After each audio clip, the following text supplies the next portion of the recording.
पीले दांत वाली बहू। रंजना कभी ब्रश नहीं करती थी।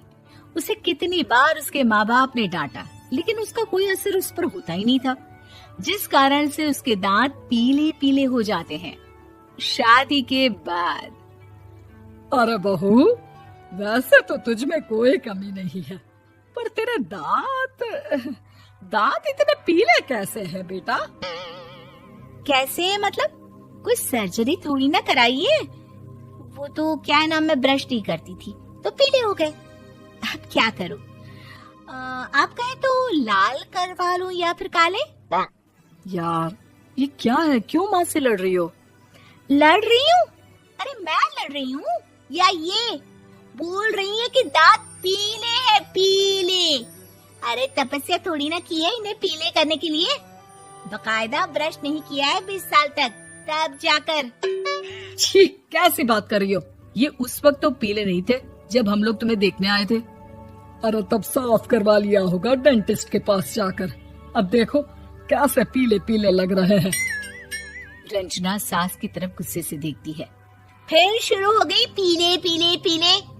अरे पीले तो तब भी थे जब मेरे हाथ का रसगुल्ला उड़ा उड़ा कर खा रही थी और बोल रही थी, लड़की नहीं गुणों का खजाना दे रहे भाई साहब आप।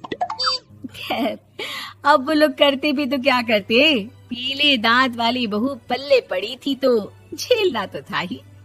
एक दिन कीर्तन में रंजना गाना गा रही थी। अरे कमला बहन, माँ का द्वार है, यहाँ तो सब शुद्ध होकर आते हैं, फिर अपनी बहू को ब्रश भी नहीं करवाती तुम। दूर से पीले पीले दांत भक्ति में बाधा उत्पन्न कर रहे हैं। अरे कोई 2 साल के बच्ची थोड़ी ना लेकर आई हूँ मैं बहू बनाकर। अच्छी खासी लड़की है, अरे कैसे करवाऊं ब्रश?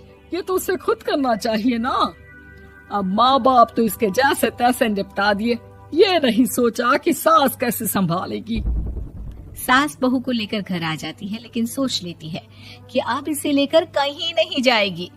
अगले रोज बहू कहती है, अरे क्या हो गया, मंदिर नहीं जाना क्या? कीर्तन का वक्त हो रहा है। मेरी मधुर वाणी से कान्हा जी जागते हैं और सोते हैं। आप तो जानती है ना उनकी भक्ति में कितना मन लगता है मेरा। वो क्या है ना, तबीयत ठीक नहीं लग रही है मेरी, आराम करूंगी मैं। तबीयत ठीक नहीं लग रही? अभी तो मिथुन के गाने पर नाच रही थी आप, और अब बोल रही है कि तबीयत ठीक नहीं लग रही। अरे भक्ति में मन लगा लो सासू माँ, ऊपर जाना है। क्या मुंह दिखाओगी आप? हाँ, सास को बहू की